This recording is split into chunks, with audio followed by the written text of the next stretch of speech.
happy to start. I'm happy to start. So I'm going to speak. The first one, I now hold the intention of self-mastery. That's my intention, self-mastery. And the reason I want self-mastery, or would like to intend that for myself, is to overcome any limitations that are in my consciousness, either through programming or, you know, any kind of belief systems that I hold, whether I'm conscious of or not. And the second part is I am in the process of healing, and what I feel that I would like to heal is my skin, because I have skin issues. So I'm in the process of healing my skin, and of course my whole body, but the skin is kind of like my barrier to the world. So I'm in the process of healing my skin. I'm going to put that to you, Anna, next. If you would like to share, please do. What was the first one again? The first one is I now hold the intention of. Okay.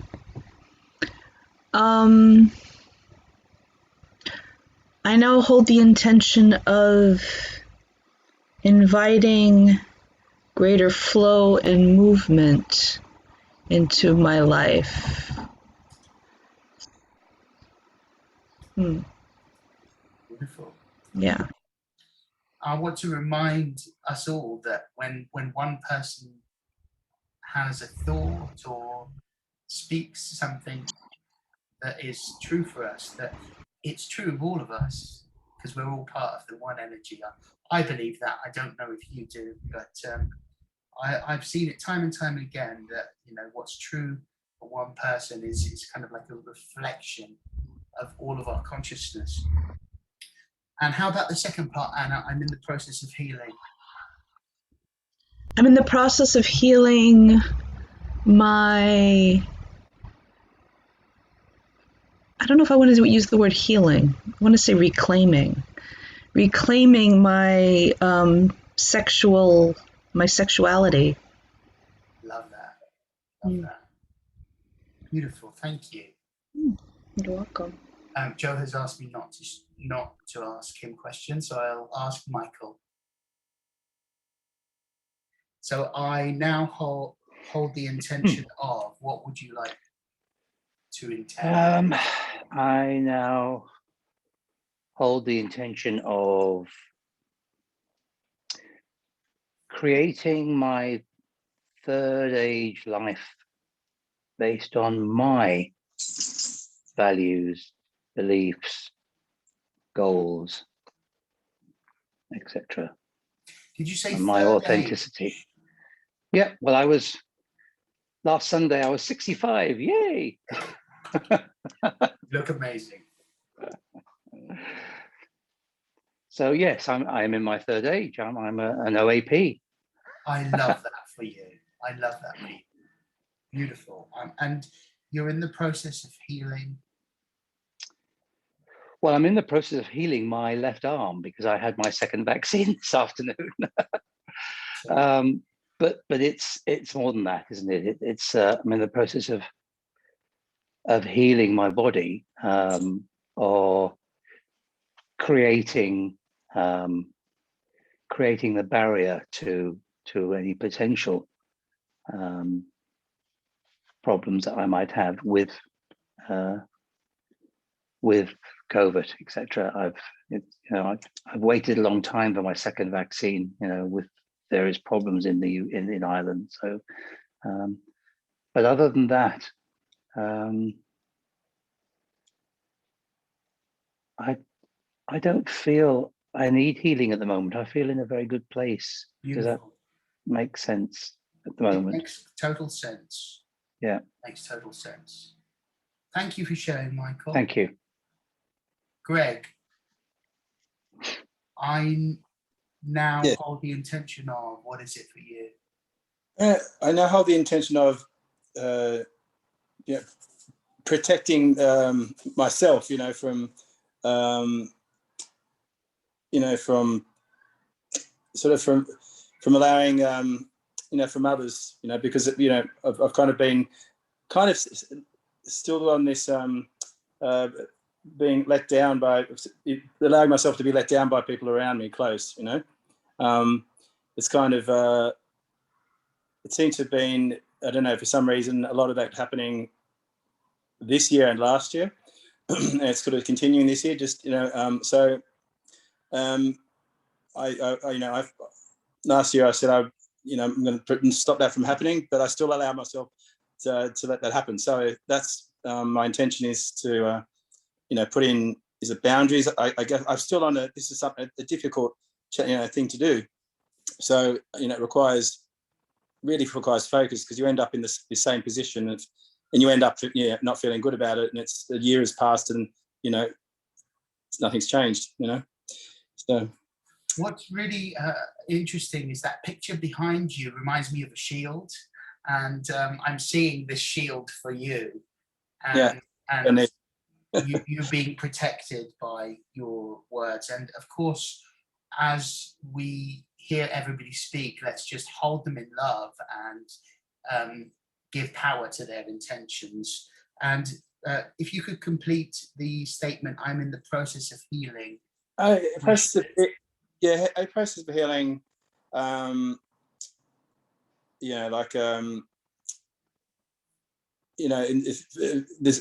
in the process of healing of a condition, of my heart condition, if you like. I don't like to say my heart condition, because we were told not to say that, sort of, to make it yours. I think Greta said that, and I think that's good advice, but I don't know what else to say, really. But it's all those things about, doing, it's about healing that, but that involves, implementing a lot of changes, and they're difficult changes to make, and try and still be happy with that. It's a process that is slow, but has to continue. I can't. That's what I'm healing. Yeah. Thank you, Greg. Appreciate your share. Yeah. Thank you. Greta, I'm going to come to you now and ask you about your intention and what that is, if you'd like to share. Yes. I now hold the intention to create a joyful transition back to Norway. Oh, wow. Interesting. Yeah. Beautiful. Thank you. And what are you in the process of healing? I'm in the process of healing my sleep cycle. And I really look forward to your segment afterwards about that very subject. Thank you, Greta. You're welcome. Kaedrich, would you like to share your intention? Sure. I'm holding the intention that I will find it easier to share my work more freely with those who need it. And I'm in the process of healing my feet. Yeah. Sending that healing to you right now. Thank you. Thank you. Savannah, lovely to see you again. Lovely to see you. My intention, the intention that I'm working with right now is to open my heart more fully. And then what I'm healing is my, I guess, attachment to the illusion of separation from other people and the separation to things around me. Oneness. Oh, I love that. Thank you. And you are in the process of healing. Did you already say? You Yeah. did. Please remind me. My ears were deaf for a moment. Well, that's what I was healing, my attachment to this illusion of separation and the ways that I grasp onto that to keep myself safe. Thank you, Savannah. You ladies have a beautiful golden frequency around you. It's gorgeous. Carisha, I now hold the intention of. I hold the intention of allowing myself to create space to receive and receive love the same way that I give out, just as much as I give out, being able to receive just as much. And I'm in the process of healing. I think my inner child and able to be able to do that, to help myself receive love. There's parts of my inner child that I'm currently working on to be healed. You are a blessed, free-flowing channel. That's gorgeous. Thank you for sharing. Thank you, Alexis.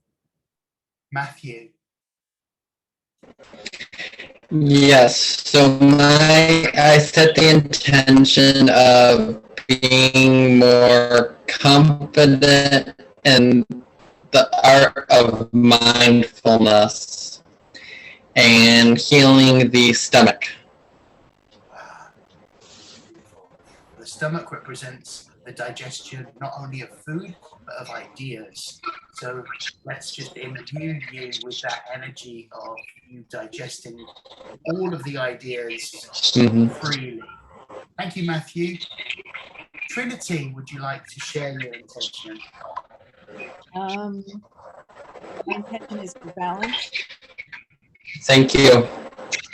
Thank you. and healing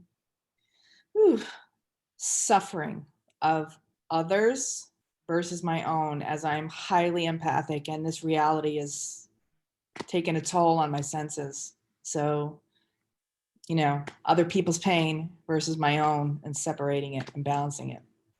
I know you to be a true empath, and I see you, I hear you, I feel you, I honor you, and I know that you are protected now. And you are already healed and whole and complete, Trinity. Beautiful soul that you are. Thank you so much. Thank you.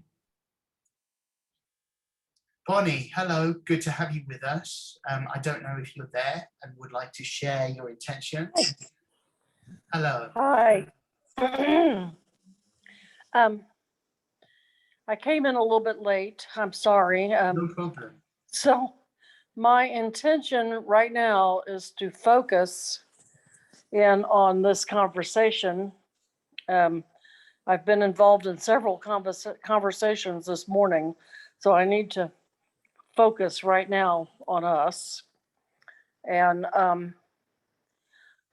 my intention is to heal my body from an anoxic state where I'm bringing circulation back to my legs and to my brain and different parts of my body.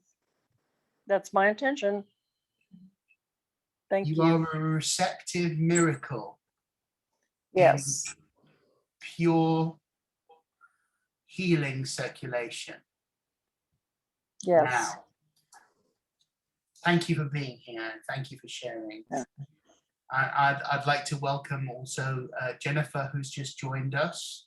And just before I hand over to Kaedrich, I want to just ask Jennifer, I'm throwing you in right here, Jennifer. I know you're literally just joining us, but you've joined us just at the right time to be asked what you would like to share as your intention, if you can hear me and you're there.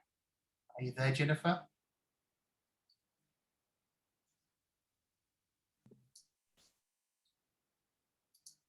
I think she was there and then she just cut out. So perhaps she's having connection issues. I can come back to her at the end of Kaedrich's section. But I'm really excited to have you here with us, Kaedrich, and it's a real pleasure. Thank you so much. I'm going to mute myself now, and I'm going to hand over to you in just about a minute, if that's okay. I'm just going to quickly check in with Jennifer, who's rejoined us, and just to see if you're there. Jennifer, are you there?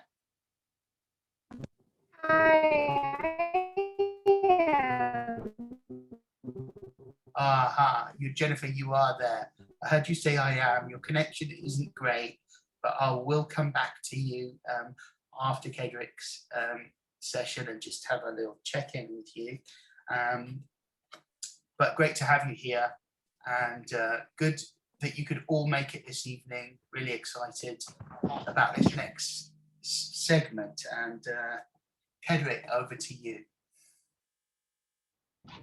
Hello, thank you. I'm glad to be here. I just want to confirm my timing. I've got about half hour, is that right? Yes, there's no rigidity, but if you would like to take half an hour, it's completely your call. Anything from between 15 to 30 minutes. Beautiful. That'll work for me. Thank you so much. Pleasure. Cool. So I'm Kaedrich Olsen. I've been working with runes and Norse mysticism since I was a kid. I literally started doing this probably when I was around 13, 14 years old, studying the Old Norse tradition as best as I could in the original languages. I admit I'm not a scholar. I don't have a degree in this, so I'm very much at the amateur level, but I can stumble and bash my way through Norse poetry. Jag talar en lite svensk och heter en lite dålig. But with that said, what I've done is I've tried to keep a practical eye on the Norse tradition with what we can do with it today. And that being said, what I like to do is I try to go through the Norse lore with a mystical mindset and pick up on the things that a lot of scholars miss. They do a great job of translating the lore and the literature, but they don't do a good job of understanding it. And, I have a lot of respect for those who admit that. R.I. Page has done a great job of translating rune stones, and she admits she's not into the mystical stuff.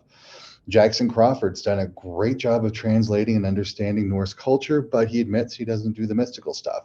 That's where I come in. There is one author that I do really like that she does a great job of the scholarly work and the mystical stuff, and that is Maria Hvilag. I believe she's Norwegian.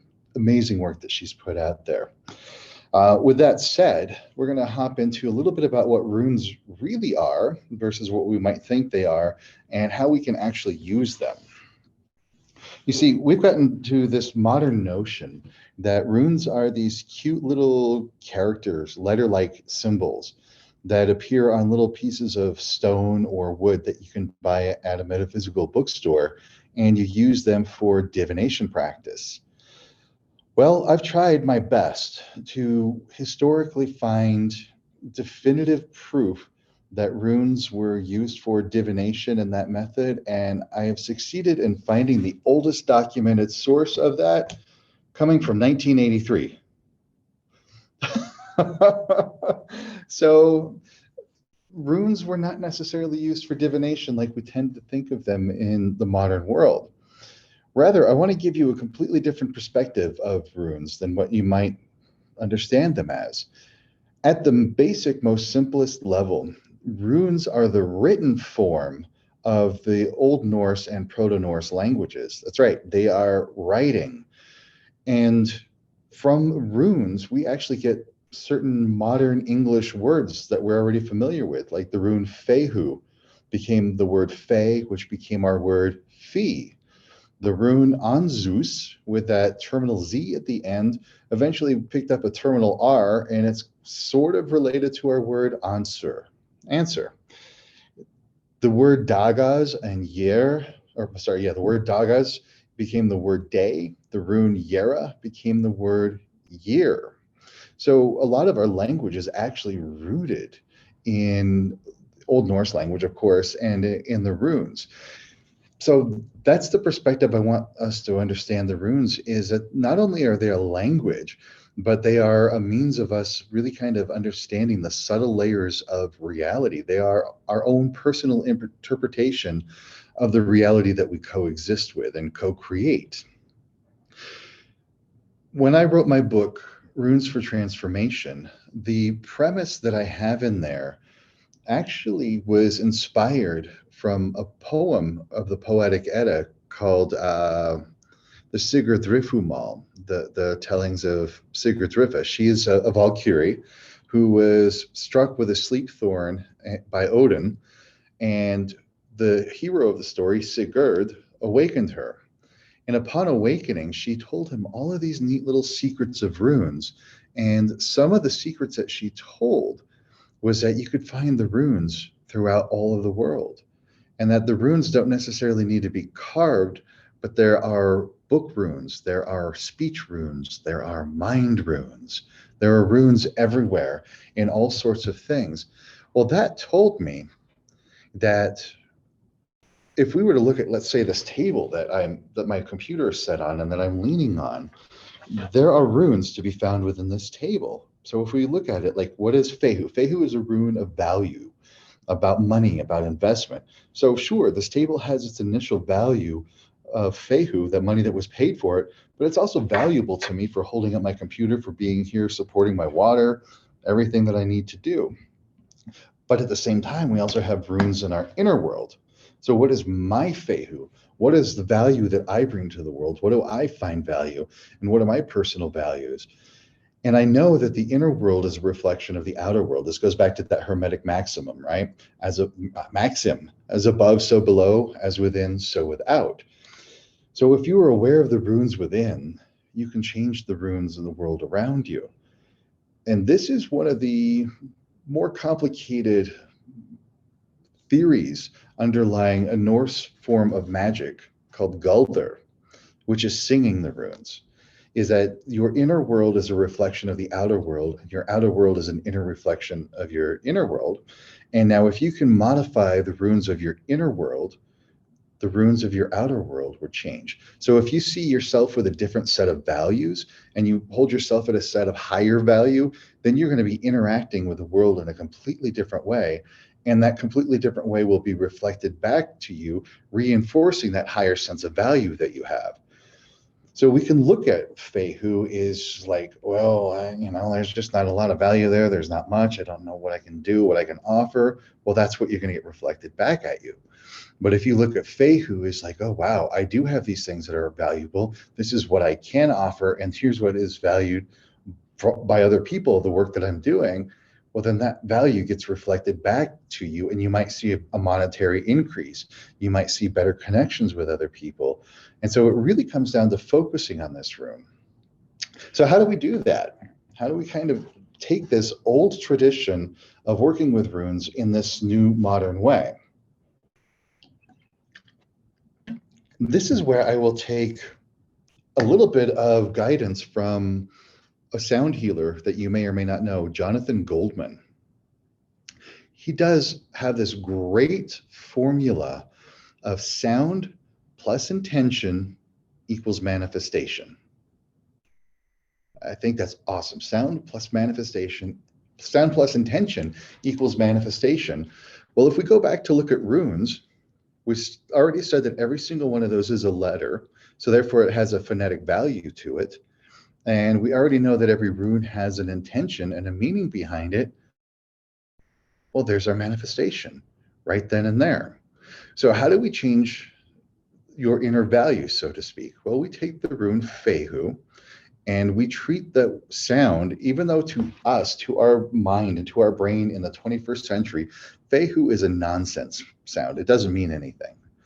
But we can take that sense of value, that sense of investment, that sense of giving, of paying, and we can really tap into that feeling of what that means and what that is like. And let's say we exalt that to a higher sense, a higher sensibility to it. We feel, what is that higher value sensation? What is that higher value meaning?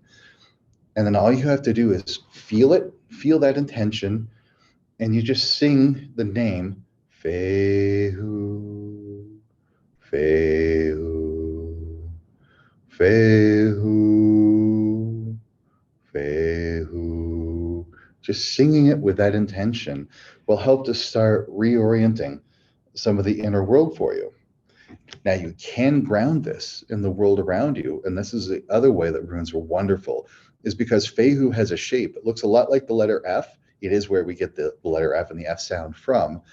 But if you were to have that on that cute little piece of stone or wood, you can hold that, and that would be a reminder of what your sense of a higher value is for yourself is. And you could take that out in the world with you, and you can carry it with you everywhere. So that moment that you need a reminder of what is your higher value, what is your higher purpose inside, then you can hold that rune Fehu, tap into that one, sing quietly to yourself or even within your mind. It's called Hugrunar.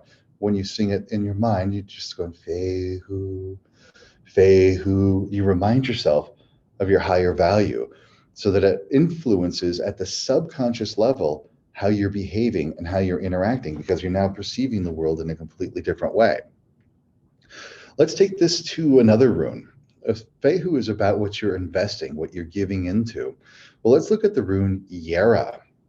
Yera is the outcome of what you're working on. And Yera kind of looks like two little, I don't know how to describe it, two pieces put together, a little bit of an angle piece here and another matching angle piece here. So it almost looks like it's cycling, and that's exactly what it is. It's a cycle of the year. Is that cycle over and over and over. If you think of Fehu as that which you've planted, that which you have invested in, Yera is that return, is that reaping the rewards of what you've sown, right? So again, Yera is, what is your inner world? What do you think you deserve? What do you think that you're able to accomplish? What do you think you're able to achieve versus what you really are? And they will become reflections back and forth. And they are definitely tied into what your sense of value is and what you're willing to invest to get that sort of return. So with Yera, in the external world, you can think of this like, let's say, the degree that you want to achieve. You're working in school, you want to get a degree in whatever you're working on. Well, that achievement is Yera. And when you're thinking and singing and experiencing Yera, you want to be at that exact moment in your mind when you receive your degree. When you've completed all your classes, you passed everything, and that degree is put in your hand. What are you thinking? What are you feeling? What is the entire experience of that? And when you hold that little rune of Yera, you sit there and you can sing to that yourself, Yera, Yera, Yera, Yera. You ever feel like you're getting sidetracked, that you're not quite on that path, getting that degree? Pick up your rune and spend that time reminding yourself what it looks like, what it feels like, and what the entire sensory experience is of achieving that degree at that moment, or whatever your goal is. Sit there singing to yourself, Yera, Yera, Yera. And that will go deep into your subconscious mind, programming the possibility of that achievement. If we tie that achievement back to Fehu, what are you giving? What are you putting in, investing in that one? Well, if you're trying to achieve a degree, your Fehu now becomes the time studying. So you want to go back and think of Fehu, having a great time of studying, retaining your information, having a great time taking those tests. So you see how Fehu and Yera work together. Now, we're going to get to a couple of special magic words that come to us from the Norse tradition that will help boost the efficacy of all of this. One of those words is alu. It's spelled A-L-U. Scholars are going to debate over what the word alu means. It could mean ale, it could be magic, it could be all sorts of things. But from a mystical mindset, I want you to think of alu as the Norse Om. When we look to Vedic mantra and Sanskrit mantra, right? We always start a mantra with Om, like Om Triambakam Yajamahe, Om Shanti, Om Shanti. We always start with Om. When we look to runic inscriptions, we see either Alu being alone, or we see Alu coming at the end of the formula. And it was fascinating to me is that there are 3 sacred words, and I'm sure there are probably more, 3 sacred words throughout the world that have the same phonetic values to them, which we get from Aum, we get from Hallelujah, and we have Alu. It's very fascinating to me that these sacred words have that same sound. And in the Norse tradition, we can think of Alu as the manifestation of. So if you are thinking Yera as your achievement of the degree or whatever it is, do a whole Yera, Alu, Yera, Alu. That Alu adds that extra oomph to it. It adds that bringing the intention to living manifestation. Think of Alu as that, bringing your intention to living manifestation. I've actually put together a video of this on my YouTube channel that better explains how Alu works as bringing your intention to living manifestation. But for now, I'll just leave it that way. Another powerful word that comes to us from runic inscriptions, especially these little bracteates. They were little gold medallions that people would wear and different bits of jewelry that had this one word on it and sometimes two words on it. And the word is Laukaz, spelled Laukaz. This is believed to be a healing formula. So it brings healing to you. And the way that I want you to think of Laukaz is think of that ah sound in your throat and the ooh sound at the base of your spine, so that you're feeling this whole flow of energy as you're going Laukaz, bringing that whole healing through your body is Laukaz, Laukaz. And of course, you want to finish with oh.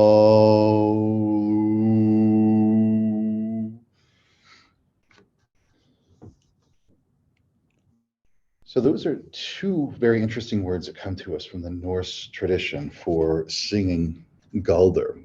There's quite a bit more. There's a lot more that's out there. But one of the things I think I can give to you to help focus on this one is we talked about that ah sound being at the throat, right? And the ooh sound being at the base of the spine. Some of the work that I've done to really hone in on these sounds in the Elder Futhark, which is what we call runes from the oldest age. The Elder Futhark is about 2,000 years old. There are 24 runes in the Elder Futhark. And of these 24 runes, 7 of them are what we in our English modern language would consider vowels. And I found that if I place these vowels along the length of the spine, just giving their sound all the way from ooh at the base of the spine with urus to e at the top of the head for Isa, that these match chakra points. And weirdly enough, the meanings of these runes match the chakra points. Like if we take urus, for example, urus represents the aurochs, the ancient European bison. Think of it like a massive buffalo or water buffalo, right? It's big, it's huge, it's powerful. It's got a lot of primal strength to it. So think of that primalness, that sense of vitality and strength at the root chakra. Then we can get to Anzus. Anzus is a rune that deals with communication, with awareness and understanding. Remember I told you Anzus, if you put the R at the end of it, becomes answer. Think of it that way. Well, that's at your throat. That matches the throat chakra of communication and understanding. That's where we get that ah sound in the throat. Yera, we'll put at the chest with a Y sound. It's got that yi sound, but it's got that sense of expansion, that sense of growth, that sense of abundance that we do want at the heart center. Another rune that I have is at the top of the head is Isa, and it's got that E sound. It is the rune of ice. It's where we get the word ice from. And so we want to think about frozenness and stillness at that. And why would we want to put that at the crown chakra? Well, in the Havamal, one of the poems from the Poetic Edda, this is the sayings of Odin, the High One, giving some interesting little teachings to people, all sorts of different levels of teachings. And in one of the stanzas, he says, if you come to the high holy rulers to ask of the runes, it is best for one to be silent. And so if you want to make that connection with higher self, with higher level beings, you want to learn to quiet and still the mind. You want to bring that sense of stillness to your inner world. And that's what Isa does at the top of the head. When you think the sound E, E, you have that E sound at the very top of your head, bringing that sense of stillness and silence to you. And so I won't go through all 7 runes here. I just want to give you an overview of that one. But when we have those 7 runes aligned with the length of the spine, given the vowels, what that lets us do is take Old Norse words like Laukaz or Alu or any of the other phrases that we could see carved on rune stones and allow that energy to flow through our body as we sing the runes. And singing the runes is a very important part of rune magic. It's called Galdr. Singing runes is a very old form of magic that is documented in the lore, both in the sagas and the Eddas, and it is still a living tradition. So the traditional way of working with runes is not through divination, but by actually singing them to life, singing them into being, which is why I gave you all of those things. If you want to work on your value, sing Fehu, Fehu. You want to work on your strength and vitality, it's Uruz, Uruz. You want to bring more happiness in your life? There's a rune for that. It looks like the letter P. Its name is Wunyo. And you could sing Wunyo, Wunyo. This is especially useful if you find yourself like stuck in traffic and you're hitting another red light and you just want to go. Instead, go, remember a very happy time in your life, how it made you feel, and just sing Wunyo, visualizing the rune Wunyo. And that will instantly shift your energy level to a higher vibe, to a higher state of being. Same way with Isa. You need a moment of calmness, quiet to still the mind because everything is so chaotic around you. Just Isa, Isa. I don't know if we have any weightlifters here or anybody who's working in the gym, but I'll give you a little secret what I like to do in the gym. We talked about Uruz is about strength and vitality, right? There's another rune, Sowilo. It's the rune of the sun.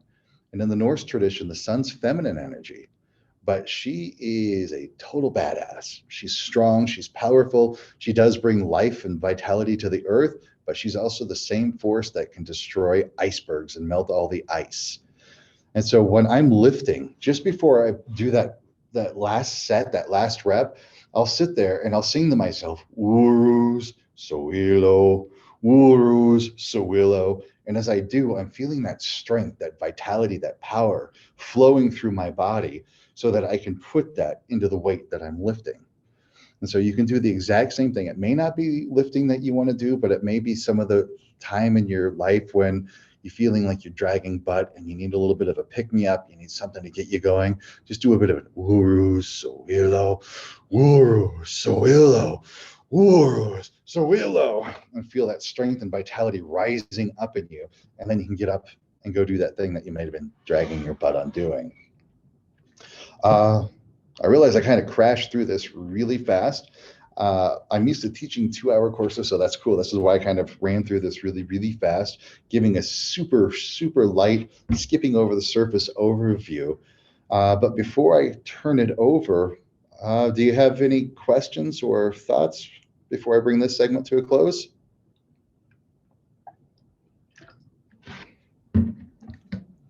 Yeah. I'd like to comment. So I'm Norwegian, and Nice.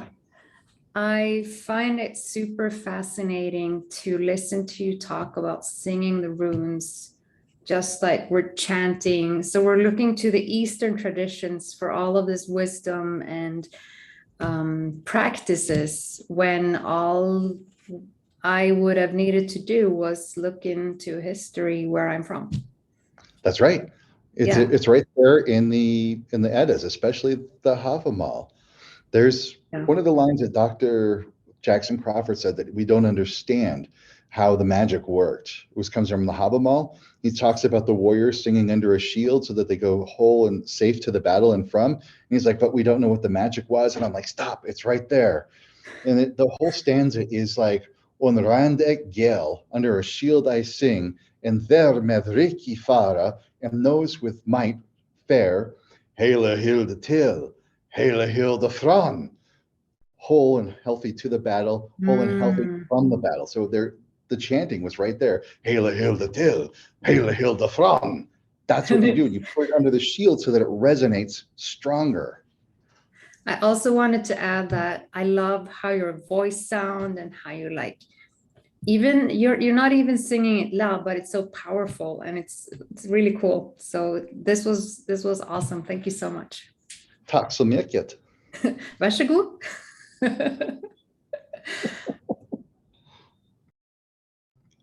Cool.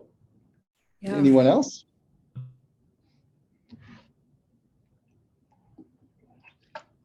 Cool. I guess with that, I will bring my segment to a close and turn it back over to you guys. Thank you. Thank you so much, Kaedrich. That was awesome. And I'd just like to share a very quick story about the runes, if I may. So there was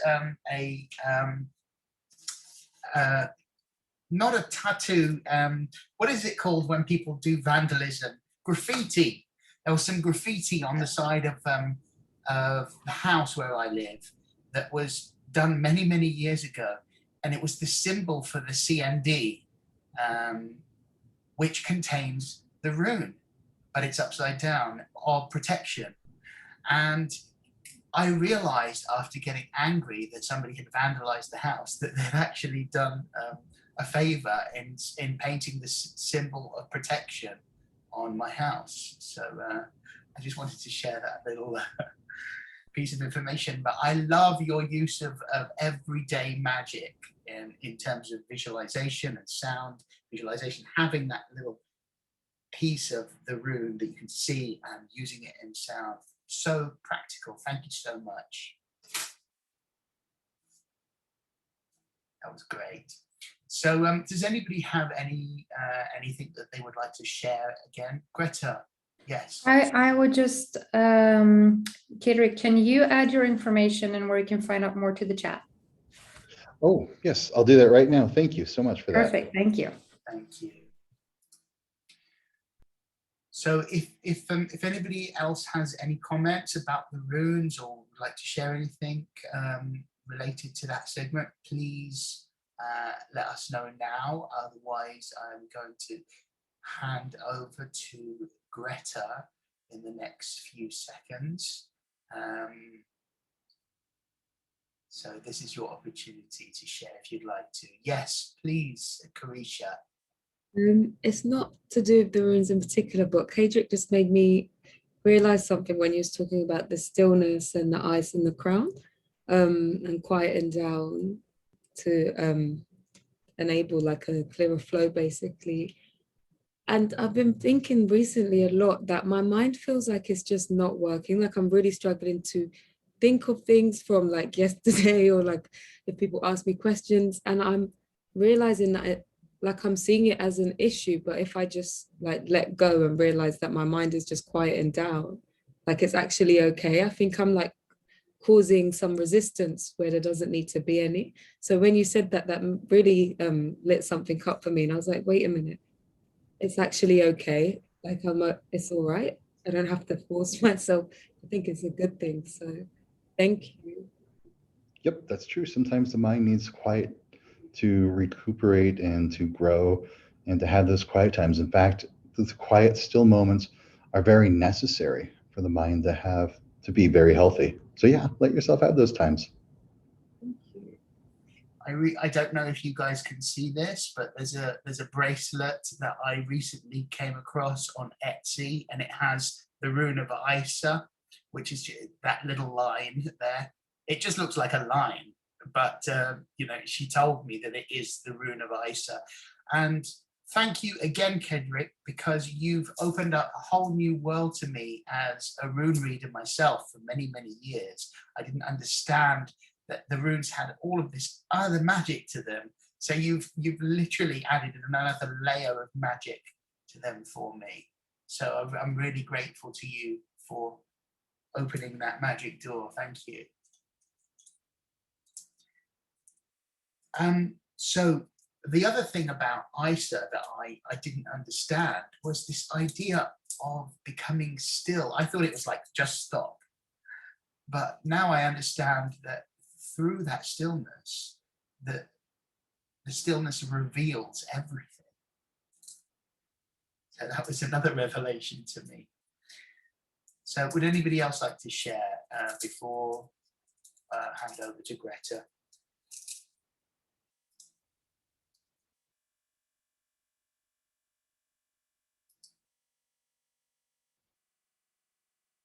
Okay, well, thank you, Kaedrich, once again, and thank you, everybody, for your participation. Greta, over to you. Thank you. Before you give over to me, could you please just do a round around the group, and if anyone has any struggle with sleep, if you can just vocalize it and maybe if there are any frustrated thoughts around sleep, share them just quickly. Well, I have CPTSD, and I've been having nightmares every single night where I talk in my sleep and I shout. So there's one. Anybody else? I kind of find myself if I'm up too late and I kind of like it's sort of like it hits a trigger point or something where my thoughts just going over and over, and then I find it very hard to actually sleep after that. And then usually the best sleep I have then is from like 7 o'clock a.m. But obviously that's not good if you're working at 9. But I have from 7 to 8. The whole hour is the best sleep I've had all night. Because of the. But if it's past a certain period of time, and if something triggers it, like maybe a thought about something that suddenly comes to you, and it could be at 1 a.m, and then suddenly I find myself, sort of energized by it somehow. Not good energy, kind of like an anxious energy. Thank you.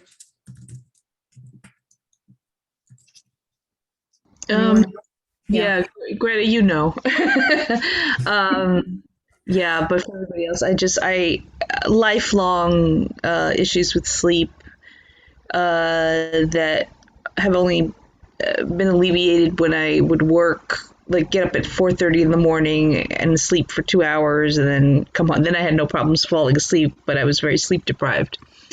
But so like now I tend to stay up very late, and I've always been a night owl, so that's normal for me, but it's like quite late that I stay up. And then when I do go to bed, I can't fall asleep. Sometimes like for hours and hours, and like what the other night I was awake till like 8 in the morning. And I mean, fortunately I don't have to get up early anymore. But when I do sleep, my deepest sleep tends to be like between 9 and 11. I sleep very deeply at that time. That's like the only time when I sleep deeply. The rest of the time I'm like very restless. I wake up all the time. I can't remember the last time I had real sleep. Like, I don't need a lot. I can function fine on like none, but I can't remember the last time I had like, I don't know, more than 2 or 3 hours of unbroken sleep. Yeah. Okay. Thank you. Yeah. Anyone else?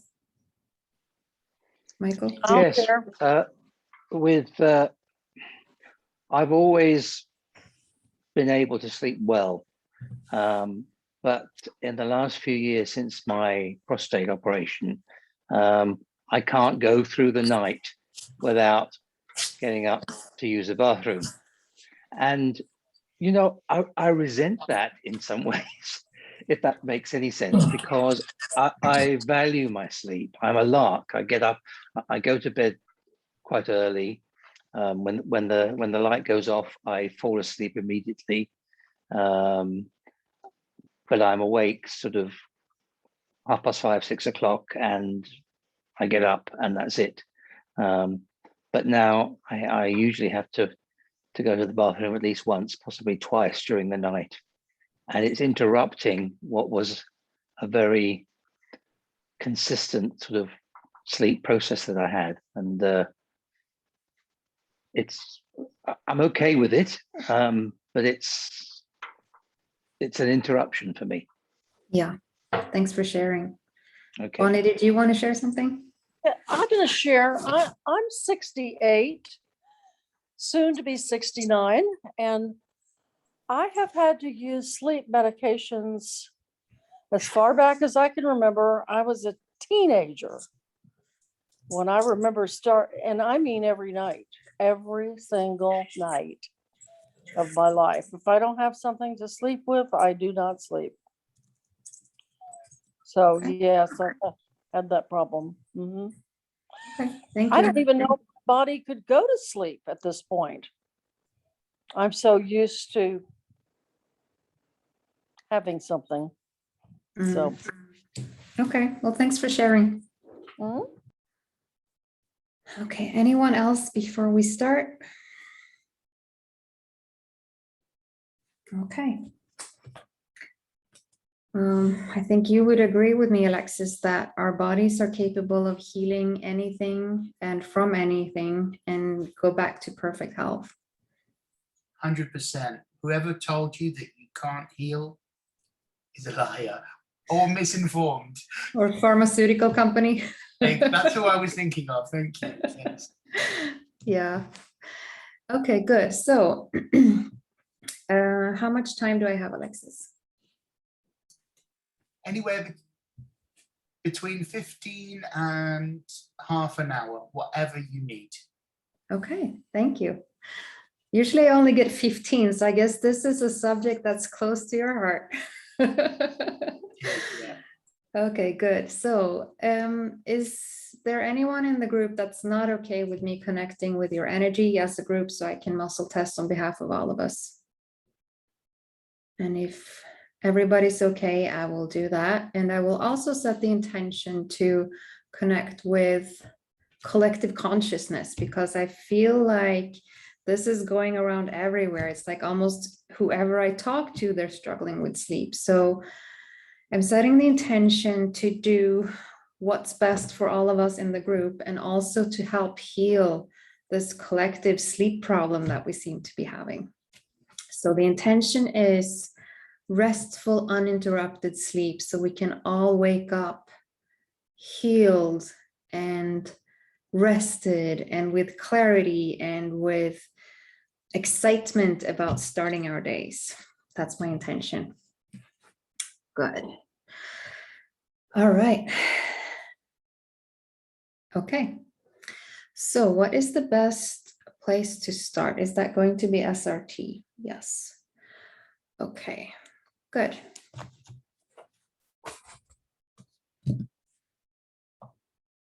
Okay. So what I'm going to do is first I'm going to do subconscious release technique, which is a energy healing modality where we find programs or beliefs, in this case related to sleep, and then we will also find the negative emotions attached to these programs, and we will release those. And what that does is it will change your point of attraction, so you no longer attract that thing that you don't want, because your point of attraction is your belief or thought plus the emotion. So by clearing the negative emotions, any negative attraction regarding the subject is cleared. Okay, so what we're going to do is I will ask you to take a deep breath in and hold your breath, and then I will say a statement, and I ask you to repeat it quietly inside your mind. As long as you're muted, if you want to repeat it out loud, that's fine, but quietly is good. And then breathe out. And you can wait for my cue to breathe out, or you can breathe out when you feel like it. So don't turn blue on me. Okay. So let's start. Take a deep breath in and hold. I release all anger with sleep. And breathe out. Good. Take a deep breath in and hold.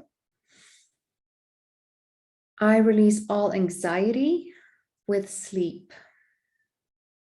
And breathe out. Good. Take a deep breath in and hold. I release all disappointment with sleep. And breathe out. Good. Take a deep breath in and hold. I release all doubt with sleep. And breathe out. Good. Take a deep breath in and hold. I release all frustration with sleep. And breathe out. Good. Take a deep breath in and hold. I release all irritation with sleep. Breathe out. Good. Take a deep breath in and hold. I release all pain with sleep. Breathe out. Good. Take a deep breath in and hold. I release all pressure with sleep. And breathe out. Good. Take a deep breath in and hold. I release all resistance with sleep. And breathe out. Good. Take a deep breath in and hold. I release all stress with sleep. And breathe out. Good. Take a deep breath in and hold. I release all stubbornness with sleep. And breathe out. Good.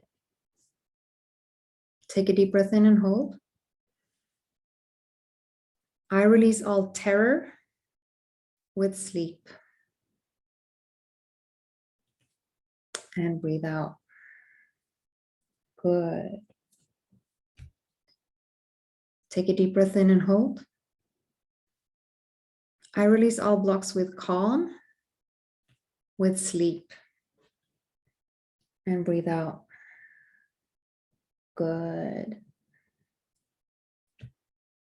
Take a deep breath in and hold.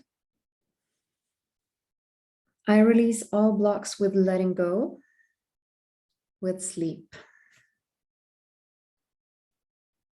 Good. Take a deep breath in and hold. I release all blocks with memory, with sleep. Breathe out. Good. Take a deep breath in and hold.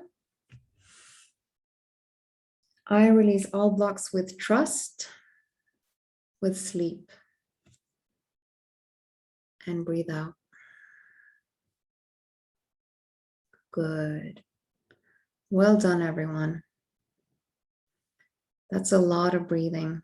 So to give you a little break, I'm going to do a little bit of emotion code, which is a modality where we find and release negative trapped emotions related to a subject.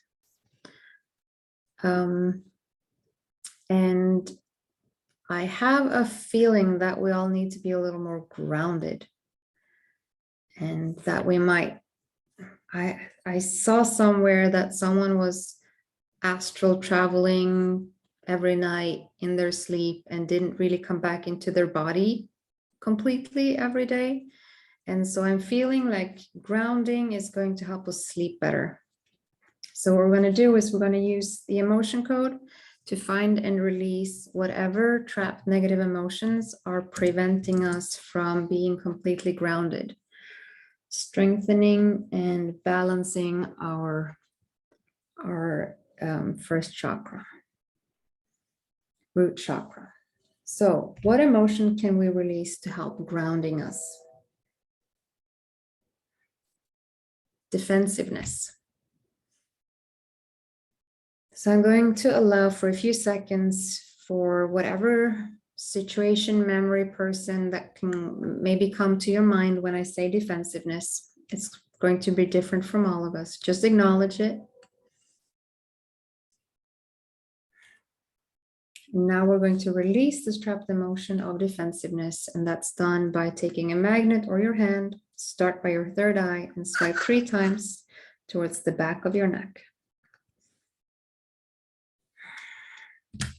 Good. Is that released? Yes. Anything else? Yes.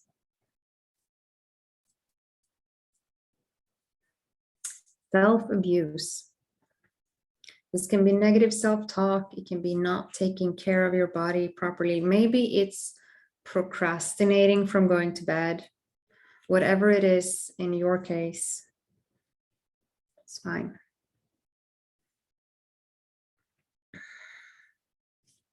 So let's release this trapped emotion of self-abuse.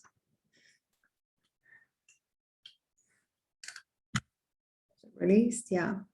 In my case, it was eating sugar at night because that's going to keep me awake. Yeah. Okay.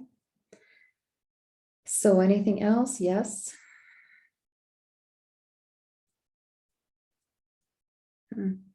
Stubbornness.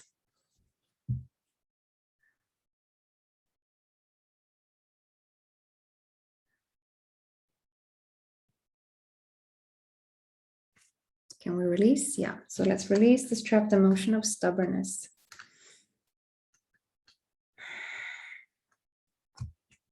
Is it released? Yes. Okay, wonderful. Anything else? No. So overthinking.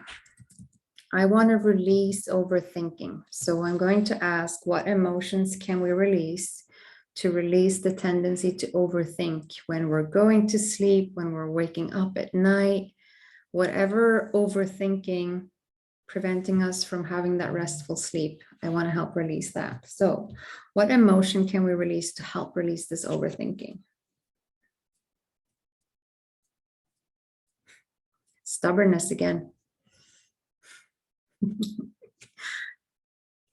Okay. I want to solve this problem. I don't care that I'm too tired to think properly. I'm gonna keep doing it. Let's release it. 3 swipes. Is it released? Yes. Good. What else?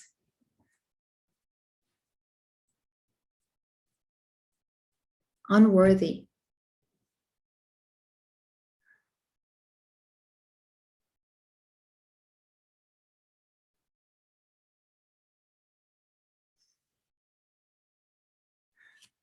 So let's release this trapped emotion of unworthy.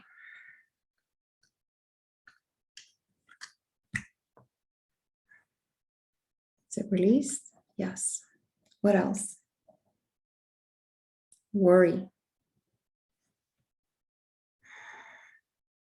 And I feel like this is very much a collective feeling of worrying about the world, worrying about what's going to happen, worrying about if we can do what we want soon.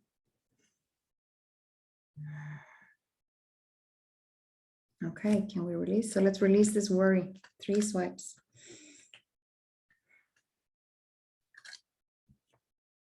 Is it released? Yes. Anything else? Yes. Okay. Betrayal.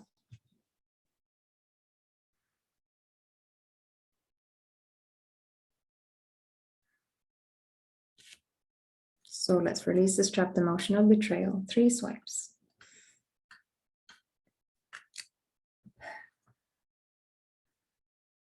Was it released? Yeah. Okay, anything else? All right, so the extension of the emotion code is called the body code. And where the emotion code is simply a table of 60 emotions, the body code is this huge mind map of anything that can be imbalanced in the body. So we're going to now turn to the body code and ask, what in the body code can we release to help with uninterrupted restful sleep? It's a gland, thyroid. Okay. Symptoms of dysfunction in the thyroid can be discomfort in the shoulder, wrist, or elbow. It can be also fatigue, sluggishness, nervousness, and you can have over or underproduction of thyroid hormone. So is there an associated imbalance? Yes.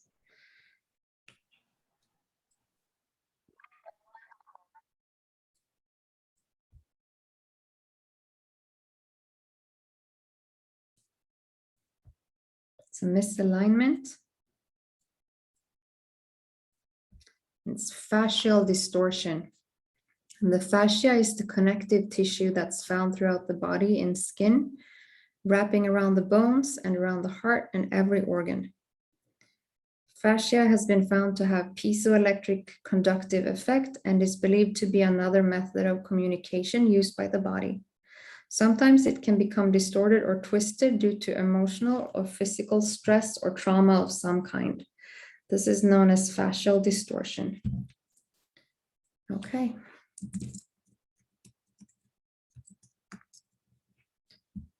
And hello and welcome to the last person to join us. We're doing a group healing on sleep, and I've connected energetically to all of us. And do you want to be part of that?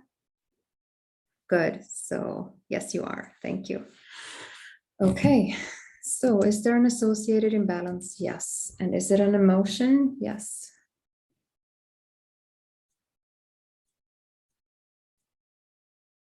Shame. The emotion is shame.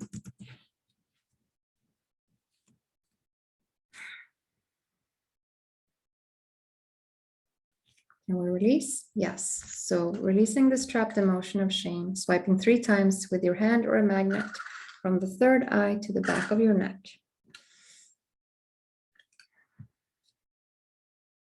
So was that released? Yes. We're going back to the fascial distortion. Is there another associated imbalance? No. Can we reset and rebalance? Yes. So 3 swipes to reset and rebalance the fascia. Good. Is it reset? Is it rebalanced? And is it happy? So we're back to the thyroid. Is there another associated imbalance? Yes. Okay. Let's see what that is. It's a reverberation of poor sleep. So a trapped emotion is like a ball of negative energy vibrating, attracting more. A reverberation is a more powerful vibration, attracting very powerfully. So this is a reverberation of poor sleep. Like when it's been going on for a while, it just gets stuck vibrating at that frequency. Okay, is there an associated imbalance? No. Can we release? So we're going to release this reverberation of poor sleep. 3 swipes.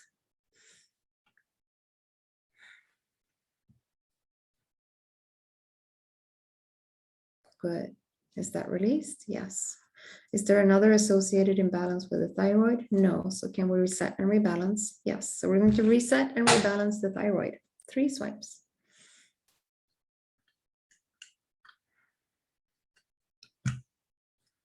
Okay, is that done? Yes. Awesome. Any more? No. Back to SRT. Yeah. So now we're going to go back to subconscious release technique again and do some more of the breathing and releasing emotions related to the programs. So which one are we working on? Okay, so just take a deep breath in and out.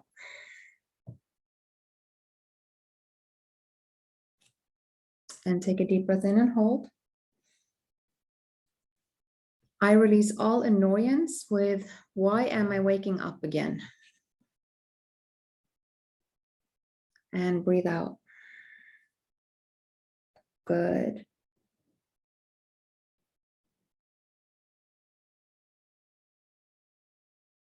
Take a deep breath in and hold. I release all stress with, why am I waking up again? And breathe out. Good.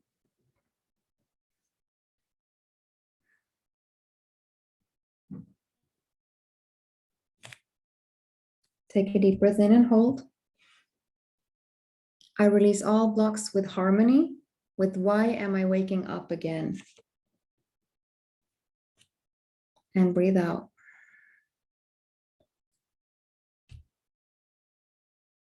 Take a deep breath in and hold. I release all blocks with trust, with why am I waking up again? And breathe out.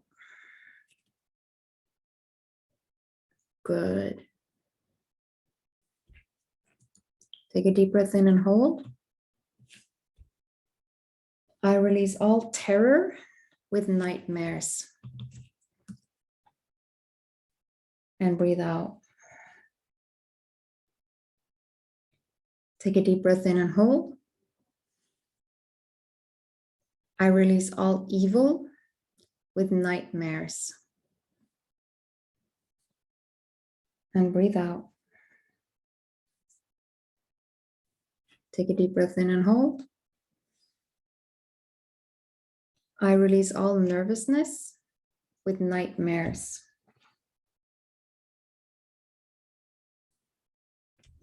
Breathe out. Good. Take a deep breath in and hold. I release all revenge with nightmares. And breathe out. Good.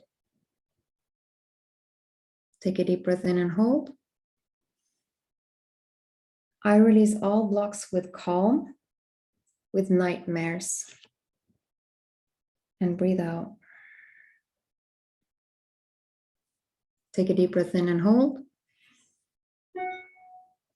I release all blocks with memory, with nightmares. And breathe out. Good.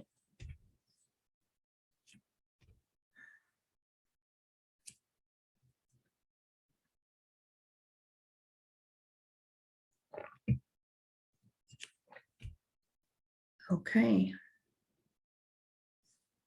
Take a deep breath in and hold. I release all anxiety with, if I go to bed too late, I won't sleep well. And breathe out. Good. Take a deep breath in and hold. I release all guilt with, if I go to bed too late, I won't sleep well. And breathe out. Take a deep breath in and hold. I release all overwhelm with, if I go to bed too late, I won't sleep well. And breathe out. Good.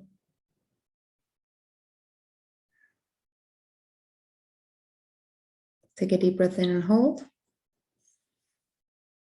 I release all blocks with rest, with, if I go to bed too late, I won't sleep well. And breathe out. Good. Take a deep breath in and hold. I release all annoyance with getting up at night to use the bathroom. And breathe out. Good. Take a deep breath in and hold. I release all embarrassment with getting up at night to use the bathroom. And breathe out. Good. Take a deep breath in and hold. I release all irritation with getting up at night to use the bathroom. And breathe out. Good. Take a deep breath in and hold. I release all blocks with harmony with getting up at night to use the bathroom. And breathe out. Good. Take a deep breath in and hold. I release all dread with sleep medications. And breathe out. Good. Take a deep breath in and hold. I release all hopelessness with sleep medication. Breathe out. Good. Take a deep breath in and hold. I release all rigidness with sleep medication. And breathe out. Good. Take a deep breath in and hold. I release all blocks with trust with sleep medication. And breathe out. Good. Take a deep breath in and hold.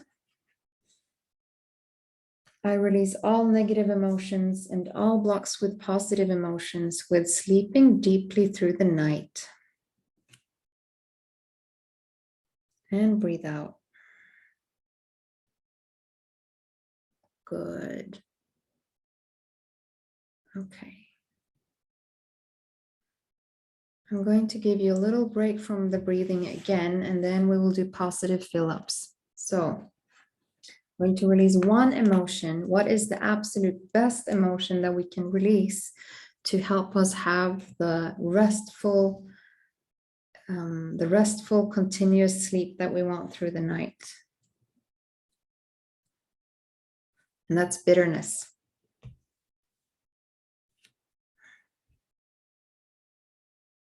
So let's release this trapped emotion of bitterness.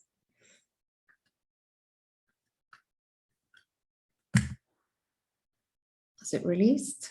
Yes, good. Okay. So now we're going to do the positive fill-ups, and it's the same as the releasing with the breathing pattern. So take a deep breath in and hold. I'm so happy and grateful. My body is in the process of getting restful, perfect sleep all through the night. And breathe out. Take a deep breath in and hold. I'm so happy and grateful. I sleep like a baby all through the night. And breathe out.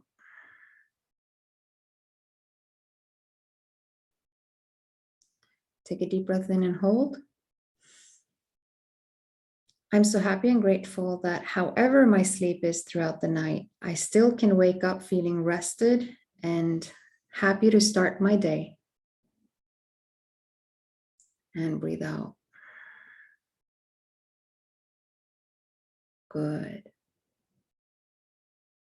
Take a deep breath in and hold.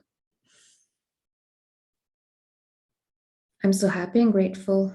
My body wants to sleep through the night. And breathe out. Good.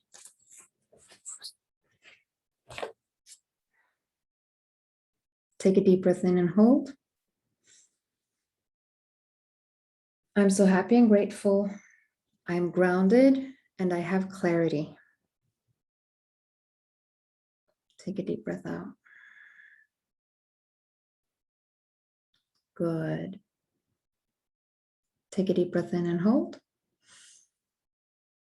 I'm so happy and grateful. I know exactly what I need to do to get restful sleep. And breathe out.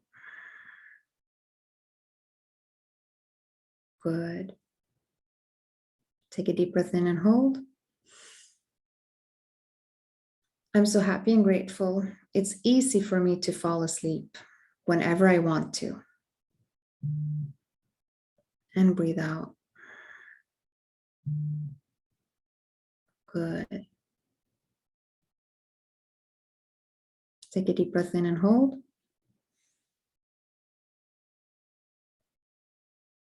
I'm so happy and grateful. I have restful sleep every night. Take a deep breath out.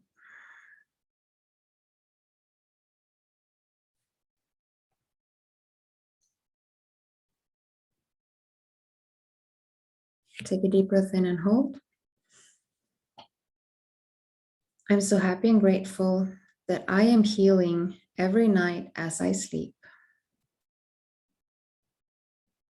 And breathe out. Good. Take a deep breath in and hold. I'm so happy and grateful. I am worthy of the best possible sleep ever. And breathe out. Good. And you can go back to your natural breathing and open your eyes when you're ready. And I think that's it for now. So I'm giving it back to you, Alexis. It's always such a divine pleasure to have Thank you. you. Greta. Thank you for your divine service. I'm sure I speak on behalf of all of us. That was wonderful, really wonderful.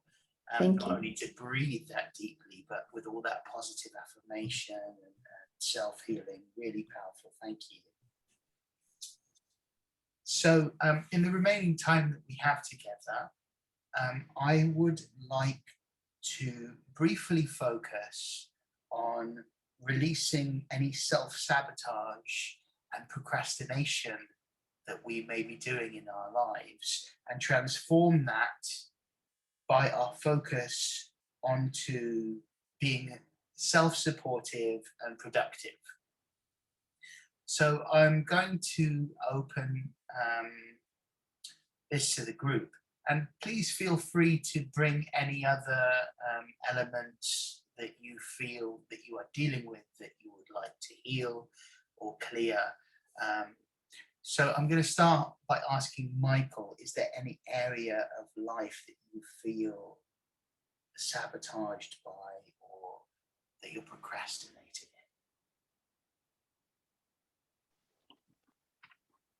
in?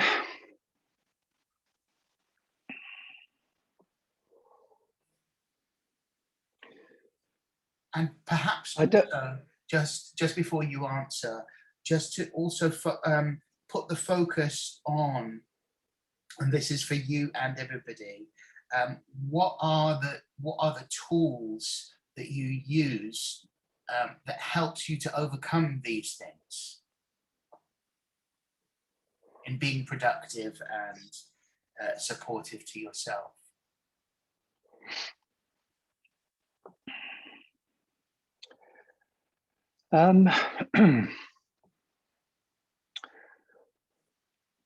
Well, I'm sort of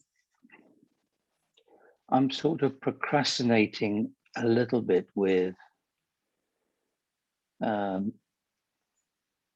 my next steps in what I'm doing.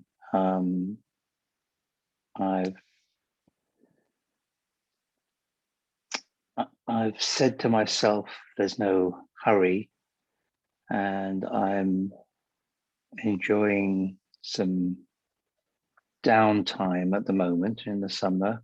And the tool, but I know that I'm not stressing too much about it because I know that I have the tools of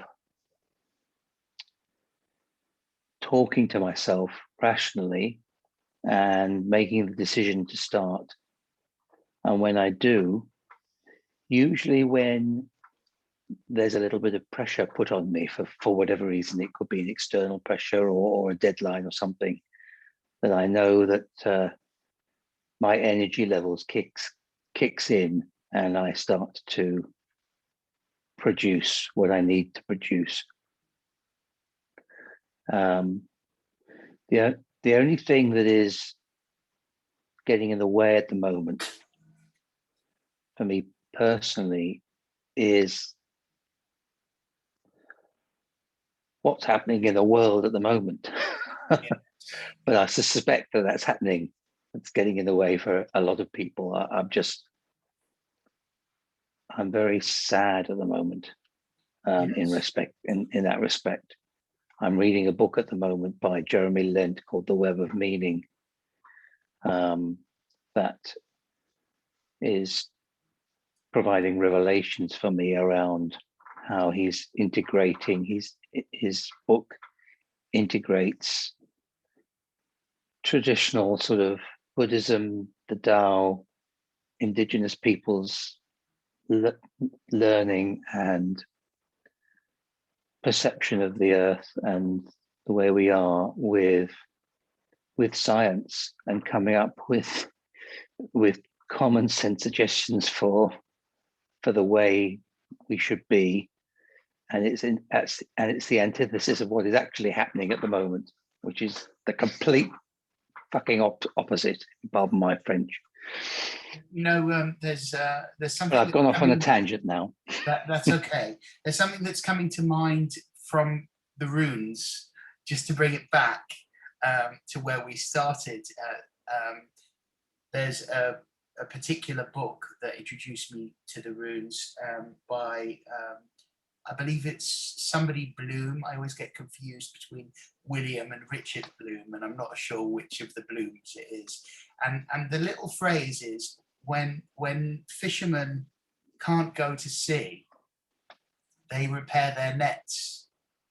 And it's a useful kind of thought to have, that, the things that we can't do, that we want to do, there's always another focus that we can sort of gather our energies and prepare for the next stage. I'm glad that you're being gentle with yourself, and I'm glad that you're doing the positive self-talk. And I just want to remind all of us that there are tools that we can use when we feel frustrated, like mirror work, and like you say, the positive self-talk, these gentle, loving places in our mind or where we need to go, because we have that sort of inner dialogue from childhood where we beat ourselves up, and whenever we do that, it really keeps us stuck. Is there anything else that you wanted to add before I put that question to Carisha? No, I think that's the statement about when the fishermen can't fish, they're repairing their nets is very profound, and that's sort of stuck with me here. Yeah, it's a good one to. That's what I'm doing. Lovely, thank you. I'm crocheting. You're crocheting. I love that. I love that. Thanks, Michael. Carisha, in the area of feeling stuck, or times when you have felt that you are either sabotaging or procrastinating, how are you supportive and productive, and how do you talk to yourself about these things? What works for you? I think the last few months, because I've come to the end of my studies, I've been in a place which I haven't been throughout my whole studies. I've been enjoying it and it's been flowing quite well. But the last few months, I've felt myself really procrastinating. And I think something that has helped me is to, one, be kind to myself, like Michael was saying, and also like allow myself space, but also to bring the excitement back that I actually do enjoy taking in information and realizing that I have the ability to do that.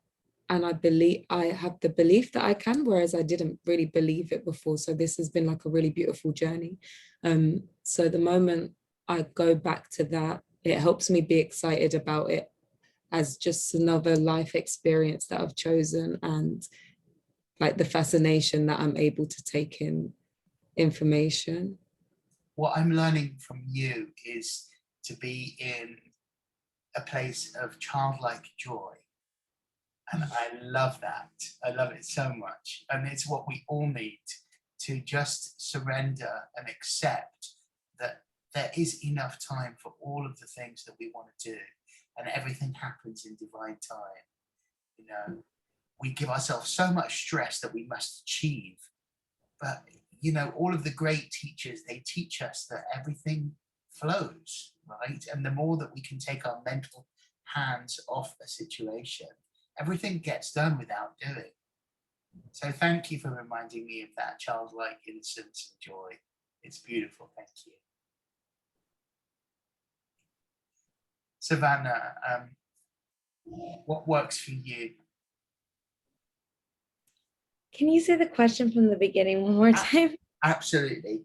So in terms of the times when you feel that you were either self-sabotaging in the past or procrastinating, where you feel like there's stuff that you want to achieve or get done in your life, you know, how are you supportive and productive, and how do you find things that work for you?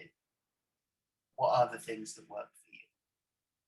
I think for me, a lot of my self-sabotage has come from kind of like that struggle of worthiness and believing that I'm worthy of what doing the work or what the commitment will bring me. And I think that's where I close myself off. So what helps for that is really coming back to that place of, if I'm in alignment, I do deserve all good things. And there's no reason to not allow myself to get to those places by procrastinating or distracting myself or kind of fixating on something else, and just letting myself do what comes naturally and being open to receiving what that end result will be. That's such a beautiful key that is so true for every single one of us. When you uncover certain people's beliefs, and this is all of us, we deep down have this real sense of unworthiness that we've somehow picked up. That's not true. It's not true. And we are worthy of all good, and we are worthy of having the best. So I'm really glad that you voiced that, because it's so true for all of us. And some people stay stuck in that belief system, and it's okay to have the best thing. And we are so deserving and worthy of that. Thank you, Savannah, for bringing that up. Beautiful. Greta, are there tools that you use for feeling supportive, I mean, to yourself and productive when you feel, you know, that you've self-sabotaged or procrastinated? What works for you? So there are two parts. One, before I answer all that, I just wanted to mention for sleep that you can set a timer for going to sleep and not necessarily just for waking up. But if you struggle with remembering when to go to sleep, like if you decide I want to go to sleep at 11, set a timer for 10:30. That's really useful. Yeah. Yeah. So not just for when to wake up, but oh, it's time. you know? That takes the pressure off. That I love that. Yeah. And you don't have to remember. But what I've noticed is that being a entrepreneur in your own company with only you have to do everything, and it's so much. And all I want to do is help people with these kinds of things. And I do, and I get my help from Anna and my other practitioners that I go to, and that helps. But then all the practicalities come in, and it's just so overwhelming, because you have to be all sorts of things when you're only one person. And so what I've found, and I'm a master of to-do lists, but I had them everywhere, on my computer, on this notebook, that notebook. And so I also love stuff. And so I bought myself a solution. I read a book called Atomic Habits, which is about basically deciding who you want to be and establishing the tiny habits every day that person would do. And with this book, I can write down the habits I want, and then every day I can track them and see that I do them. And what I've also done is I put all my to-do lists in here. So what are the things I want to do on my website? What are the things I want to do when it comes to marketing? What are the things I have to do that I don't want to do? So they're all on different lists. And then there's advice in this book. What was it called? I'll give you what it's called.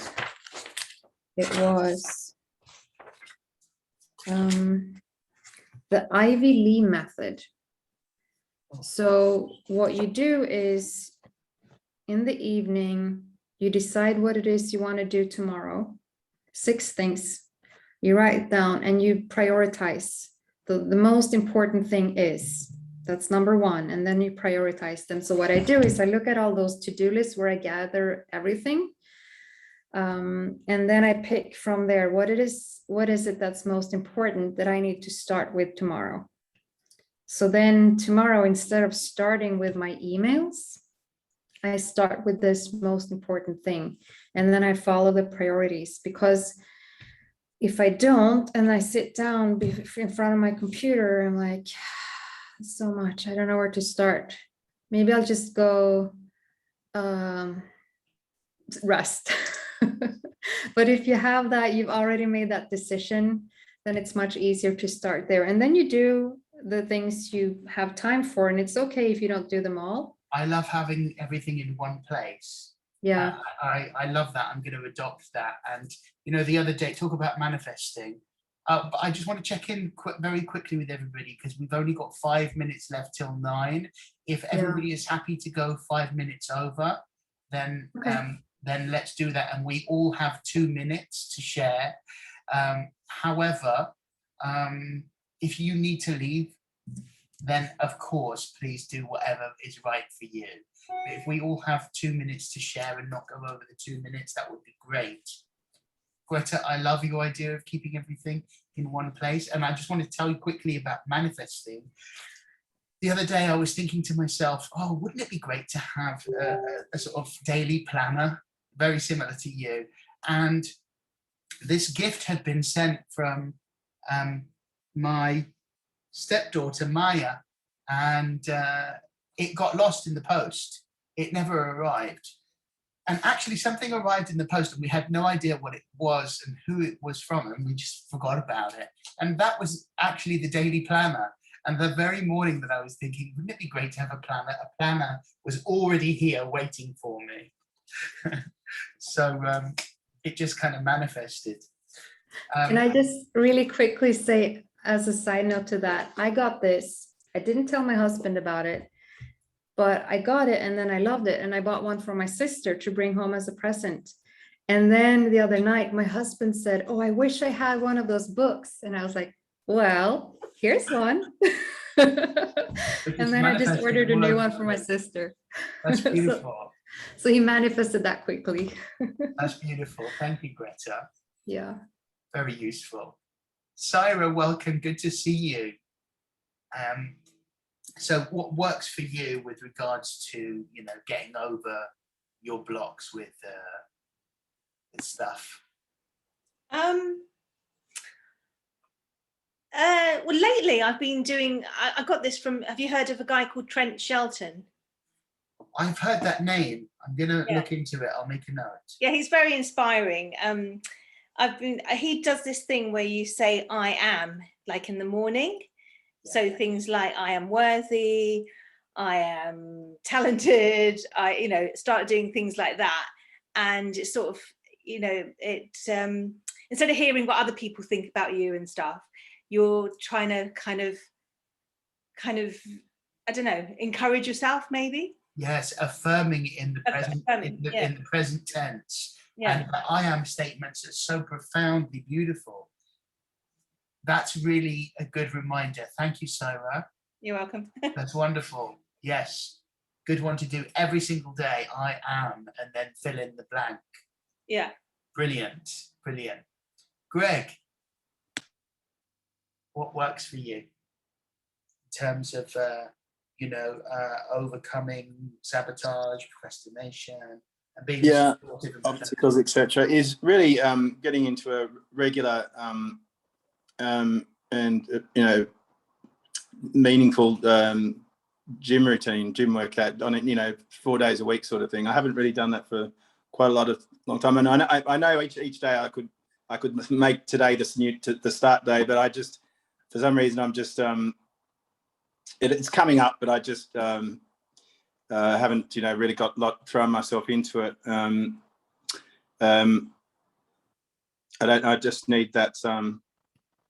I mean, I've tried, maybe, for a couple of weeks and stopped again, and, maybe one day a week, and then the next time 2 days a week, sort of never really getting into it properly. But I can feel that each time I get into it, I can feel the change starting to happen. I get more organized, I get more, motivated, I get less depressed, I get, more resilient. Inspiring. Yeah, and then that always has then good knock-on effects, because then you decide you want to do this, you want to learn this, you want to learn that, and you sort of start, start the process for perhaps doing another hobby or learn something new, or read a book that you've been wanting to read and stuff like that. So very powerful. It reminds me of what Anna and Bonnie were saying about, physical activity, and Bonnie mentioned circulation as well. In circulation, yeah, exactly. Really helpful in shifting stuff, just physical movement. Well, it's all good for my what I was saying about my what to heal, what I want to heal. That is actually also a good way to put that on a good path. That's a good start, and probably sleep as well. So yeah, it's all linked. Great reminder, Greg. Thank you. Brilliant. Well, Anna, what works for you? It's interesting that Greta was talking about a planner and prioritizing, because in my former life, when I was the academic director of a school, I started using, I don't know if you guys know the Franklin Planner. I don't know if it still exists, but it was a really great planner, and the idea was to focus on prioritizing things. And I had so many things to do in that job, running that school, that I had to do.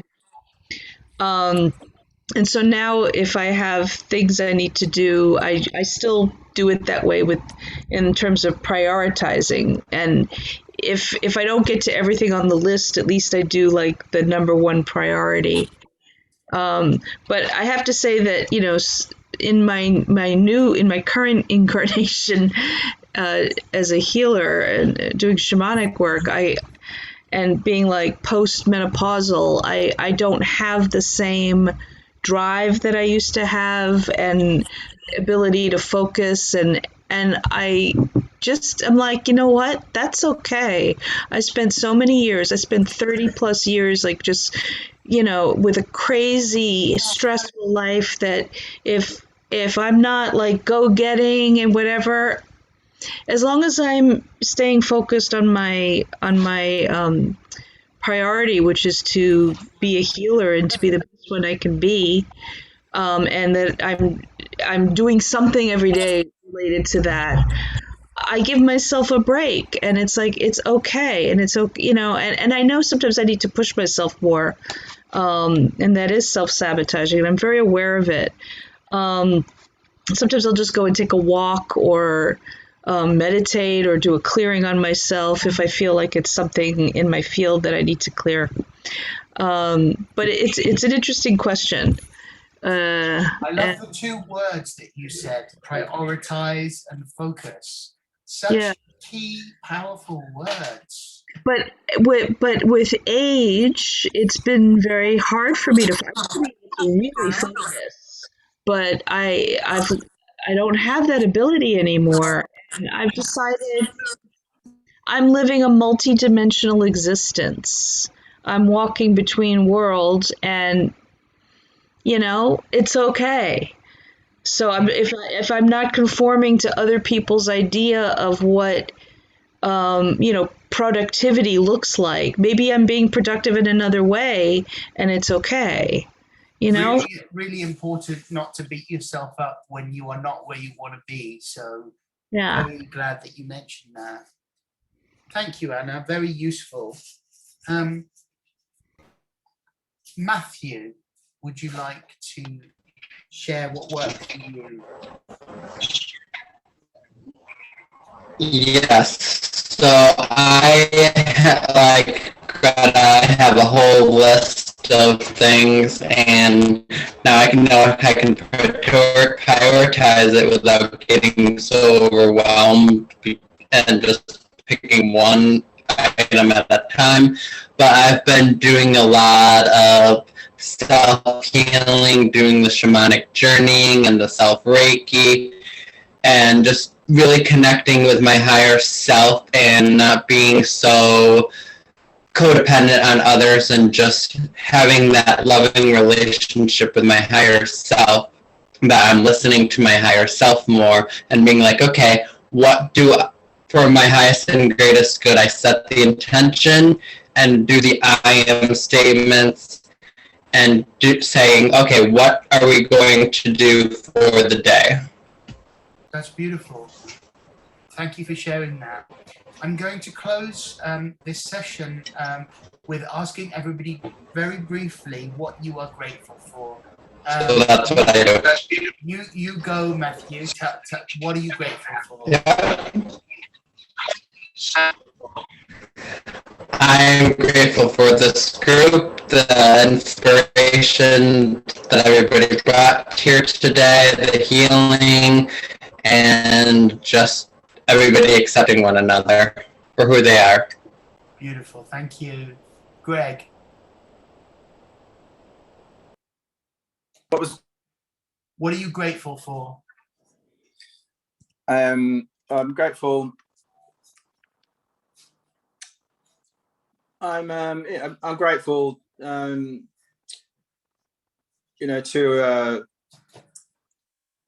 have made good progress on what I set out to do this year. I've kind of I'm grateful for applying some of these things that we come to the meeting for, and actually taking some things and applying them and slowly making things better. There's still I can identify the areas, all the issues that need to still be addressed, which I wouldn't have been able to even identify them before, but now I can. So it's that's what I'm grateful for having that knowledge. Thank you, Greg. Syra. Well, first of all, I'm grateful that I actually managed to come and do some of this group today. Yay. I thought I was going to miss it all. And grateful to God, I guess. Yeah. Beautiful. Thank you, Syra. Greta.